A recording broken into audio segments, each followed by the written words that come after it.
how do you evangelize best practices to get the fast follower dynamic that Marty is talking about when you have a real success? Yeah. Well, I wanted to add one thing to what John said was, I think another thing that facilitates the bubble up is interoperability. So you have to have a commitment to this interoperability so that you can engage startups and other communities. And I know, we've embraced that. We know what our role is in Smart City. We mastered the domain, and we make sure the data is portable to the folks that provide the kind of the supervisory. Now, when you talk about evangelizing it, we're a sponsor of the U.S. Conference of Mayors. So twice a year, the nation's leading mayors get together, and the small guys as well.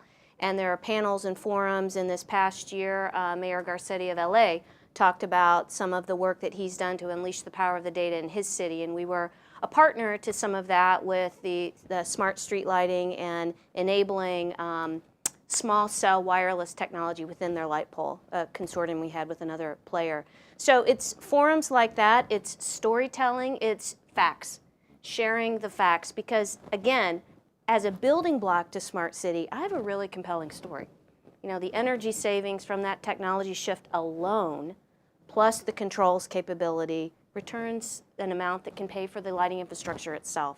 So I think that's the storytelling's important. That's your Absolutely. Trojan pony. It's Trojan pony, yeah. Them selling. Yeah.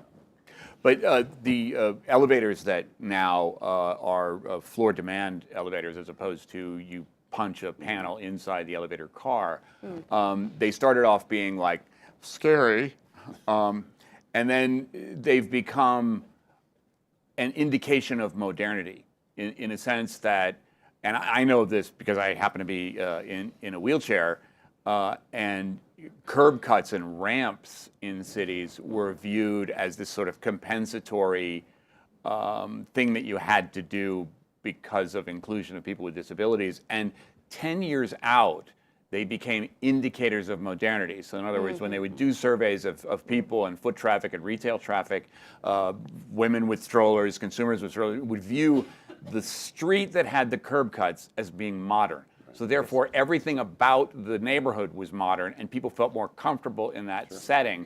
Similarly, the elevators are now, if a building has a floor demand technology, it's viewed as I'm more comfortable here, this is a more modern building, it has just sort of benefits.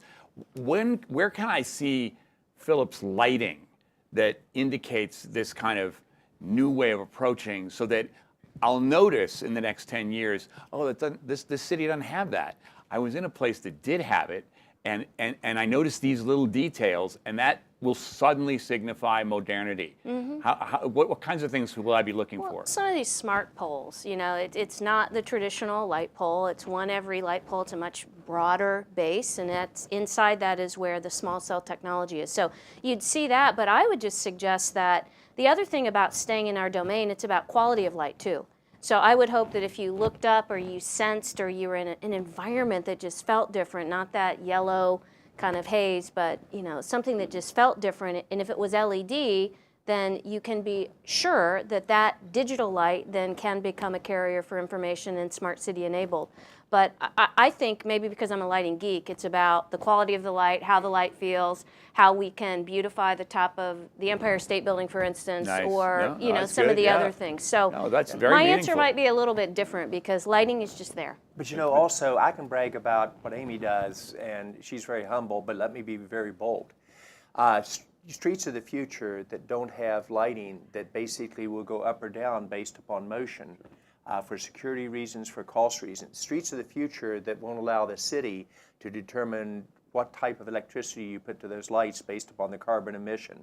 Streets of the future that don't have Wi-Fi from every lighting pole when Paris does their Wi-Fi implementation for their city, they will not participate.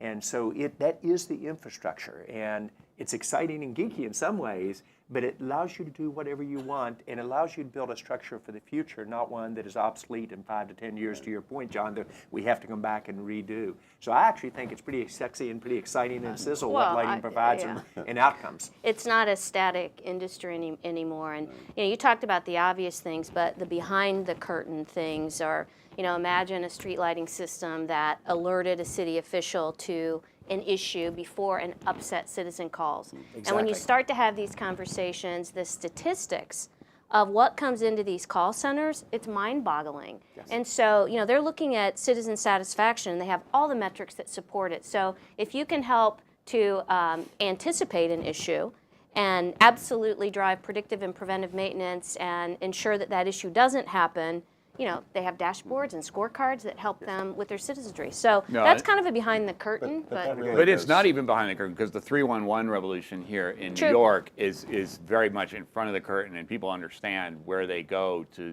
and they see those innovations cycling, within a memory where I remember when I was calling in to say, where are these, and now they're here. And that cycle is really, really important for politicians to go, oh, this matters. This really, really matters. But John, I think your comment about modern cities applies a lot to the kind of technology that people here are tied to. If you go to a city now that doesn't have Uber, it's like, holy cow, how do I get around? Where's my transportation? And I think same with lighting. If you go to the city that's not sophisticated, and I hope that will spur these fast followers. And you do see a lot of people dug in, though, of, oh, we can't have Uber because of this or that. And I think that's where the leadership is going to take people like John's met in France and other places that just push past those barriers to say Competition will change everything. Yeah, and when the expectation is the same for everyone as what they have in South Korea, for instance. I mean, the level of connectivity that exists in South Korea, the expectation of a 15-year-old girl in South Korea is the benchmark. And believe me, when the Wi-Fi goes out for 30 seconds in South Korea, I mean, there is a huge wail and cry that you can hear on the streets. And so that's why this is an Edison moment.